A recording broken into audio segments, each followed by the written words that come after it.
how's it going everyone? Daxellz here, and today we're going to be reacting to actual dark messages behind nursery rhymes by the Infograph Show. Make sure you hit the subscribe button because this is sure going to be claimed.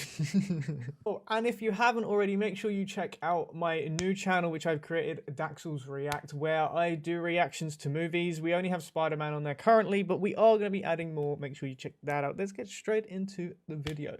And away we go. Plagues, murder, human sacrifice. This is hardly the stuff of children's literature, or is it? Once you hear the dark messages behind nursery rhymes that you thought you knew, you'll have to agree that Mother Goose has earned her place alongside the world's greatest horror writers, like Edgar Allan Poe, Bram Stoker, and Stephen King. Around the Roses. Nursery rhymes have seemed harmless or downright cute to us today, but when you learn about the dark history behind some of the most famous and enduring nursery rhymes, they sound less like adorable children's songs and more like gruesome horror stories. From evil monarchs to public executions, deadly plagues to brutal murders, nursery rhymes are more than just background music for fun children's games. They're a living record of some of the darkest moments in history. Ring around the rosy, pocket full of posies, ashes, ashes, we all fall down.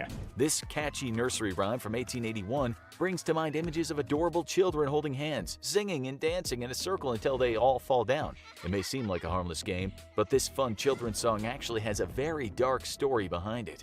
The memorable rhyme is actually about the Great Plague that hit London in 1665 and killed up to 15% of the entire population of the city. The rosy refers to the painful and highly visible rash that was the hallmark symptom of the plague. Death and disease were so rampant in the crowded cities that citizens took to filling their pocket with sweet-smelling flowers like posies to cover up the stench of death that was everywhere. And the mention of ashes is a reference to the thousands of bodies of plague victims that were unceremoniously burned in an attempt to prevent the spread of the disease and to clear the city of the piles of bodies of victims. There's definitely more to this children's song and game than it first appears. The often brutal reality of life in London has inspired more than one dark poem, and it's not just plagues that provided dark fodder for nursery rhymes. London Bridge is falling down, falling down, falling down.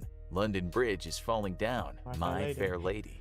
Don't let the catchy tune of this classic nursery rhyme fool you. There's an incredibly dark history behind London Bridge's sweet melody. The rhyme was penned in 1744 and was allegedly written about a Viking attack on London in the early 1000s. According to a legend, the group of Vikings under King Olaf II of Norway stormed the city and destroyed the iconic bridge, but there is much debate among scholars over whether this attack ever actually happened. Even if the story of a violent Viking attack turns out to be nothing but legend, there's more darkness behind London Bridge than might be even more brutal than a Viking invasion. The real dark message behind London Bridge nursery rhyme is actually one of human sacrifice. At the time of the bridge's construction, it was widely believed that burying bodies in the foundation of buildings was a surefire way to keep the structure standing.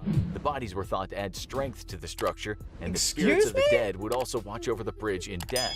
Even worse, the sacrificed people, many of them children, were rumored to have been immured in the walls, meaning they were entombed within the foundations while they were alive, and slowly died from lack of food and water after the walls had been bricked up. This brings a whole new level of darkness to the children's game that often accompanies the rhyme. Two children will form an arch with their arms to represent the bridge, while others will take their turn walking under the bridge. When the song ends, the bridge falls and the children will drop their arms. The last person to walk under the bridge finds themselves trapped within the walls, just like the human sacrifices of legend. That's messed human up. Sacrifice is certainly dark, but one family had so much darkness in their history that they inspired multiple dark nursery rhymes. Mary, Mary, quite contrary, how does your garden grow? With silver bells and cockle shells and pretty maids all in a row. This sweet and harmless-sounding rhyme from 1744 is actually all about a very dark subject. Mary, the First of England, also known in history as Bloody Mary. She was the first woman to rule England in her own right, and though her reign was short, it was brutal and bloody. Mary's father, King Henry VIII, had split with the Catholic Church over the church's refusal to grant him a divorce from Mary's mother, Catherine, the first of his eventual 6 wives. A staunch Catholic herself, when Mary took the throne, she set about reversing her father's religious reforms and exacting her revenge for this horrific treatment of her mother. During her short reign, Mary made it illegal to practice a different religion than the monarch, and brutally tortured anyone who refused to convert to Catholicism. Under Mary's rule, hundreds of heretics were burned alive at the stake for their religious beliefs. The silver bells and cockle shells in the rhyme might sound like beautiful flowers or harmless gardening instruments, but in reality, they were actually medieval torture devices rumored to have been used on heretics under Mary's orders. Bloody Mary's reign was so brutal that it inspired more than one dark nursery rhyme, including this one from 1805.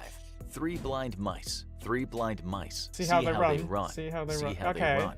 They all ran after the farmer's wife, who cut off their tails with a carving knife. Did you ever see such a thing in your life as three blind mice? The three blind mice in the rhyme were thought to be three prominent Protestant bishops, Hugh Latimer, Nicholas Radley, and the Archbishop of Canterbury, Thomas Cranmer. These formerly powerful men not only refused to convert to Catholicism under Mary's brutal rule, but they also actively plotted to overthrow her. The plot was discovered and the three religious men were charged with treason and burned alive at the stake. Their executions were some of the most high-profile of the many, many brutal executions doled out during Mary's reign. For years after their killings, rumors swirled that Mary had also had the men dismembered and blinded before death. And though that was later proven to be false, the legend stuck and the men would forever be known as the Three Blind Mice. If you thought Mary was bad, you only have to look at her family tree to see where she got it from. Another popular nursery rhyme from 1805 was based on the dark deeds of Mary's own father. Old Mother Hubbard went to her cupboard to get her poor doggy a bone. When she got there, the cupboard was bare, so the poor little doggy had none. This rhyme might seem benign and wholesome, but it's actually a potent example of the terrible wrath of King Henry VIII. Apparently, Old Mother Hubbard wasn't a woman at all. The character was actually a mockery of Cardinal Thomas Wolsey, the Catholic priest who refused to help King Henry get an annulment from his first wife, Mary's mother, so he could marry his mistress Anne Boleyn. Wolsey's refusal to help Henry get the annulment he so desperately wanted led to Wolsey's political downfall and Henry's eventual split from the Catholic Church, forever changing religious life in England and around the world. The story is especially dark when you realize that Henry went to all this trouble only to have his marriage to Anne last for a mere 3 years before he had her beheaded for treason, so he could marry the third of his 6 wives. Mary's brutal persecution of heretics is legendary, but here too she took a page out of her father's books. This 1784 rhyme paints a disturbing picture of how Catholics were treated under her father, King Henry. There's no denying that Mary certainly learned a thing or two from him in her later persecution of Protestants. Goosey, goosey gander, whither dost thou wander? Upstairs and downstairs and in my lady's chamber.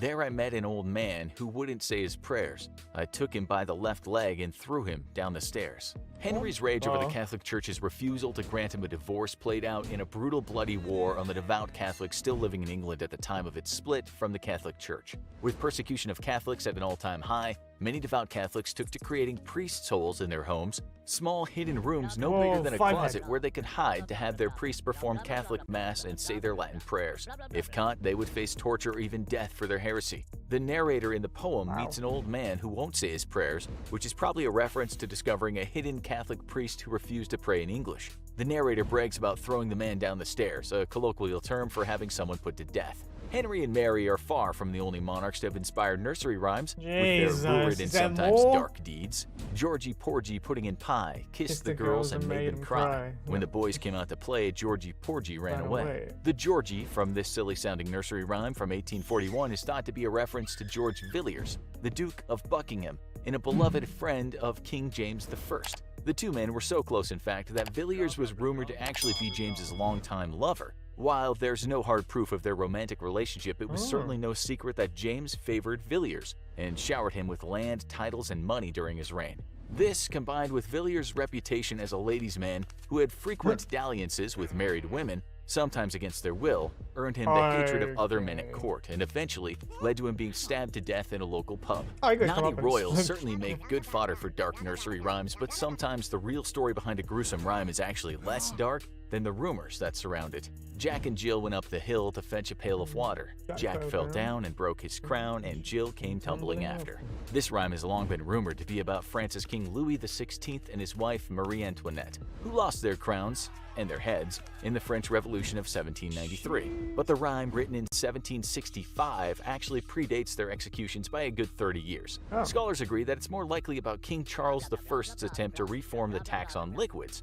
When Parliament rejected his proposal, he retaliated by reducing the volume of half pints, known as jacks, and quarter pints, commonly called gilts. In yet another royal-inspired nursery rhyme, lurid rumors about two English monarchs have been passed on from generation to generation.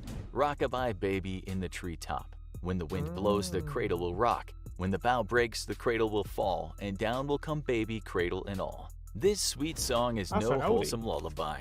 It's actually rumored to be about King James II of England and his wife Mary of Modena. In 1630, they announced the long-awaited birth of their son Charles. After years of difficult pregnancies and the death of at least 5 of their infant children, England at last had a Catholic heir to the throne. The trouble was, it was widely believed that the boy was not actually their son at all. Rumors spread far and wide that the boy, who is now a prince, had not been born of James and his wife, but had actually been snuck into their birthing room and passed off as their own son. Whatever the truth of his birth, Charles went on to become one of England's most popular kings, earning himself the nickname of the Merry Monarch for his lively and indulgent court life. Many nursery rhymes are not what they seem, but the story of the origin of this rhyme will certainly come as a surprise. Here we go round the mulberry bush, the mulberry bush, the mulberry bush. Here we go round the mulberry bush so early in the morning. This simple rhyme is often part of an amusing game for children, but it actually has dark, sinister roots. According to a former governor of England's notorious 420-year-old Wakefield prison, the song should not be credited to Mother Goose.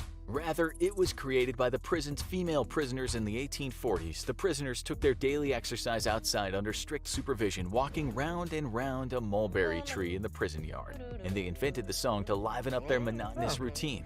Nursery rhymes are truly more than just child's play. Now that you know the dark messages behind nursery rhymes, these merry songs will never be the same. If you thought this video was fascinating, be sure and check out our other videos, like this one, called How Disney Sanitized Fairy Tales That Were Originally Horror Stories. Or perhaps you'll like this other video Jesus, instead. what is that thumbnail? What is that thumbnail? Good video, good video. Very interesting, very interesting. Okay, well, that is the end of the video. If you enjoyed that video, make sure you check out the original description down below. What was I going to say? If you like this video, please leave a like, comment what you'd like me to react to next, subscribe if you're new or just haven't yet. I will see you in the next video. Laters.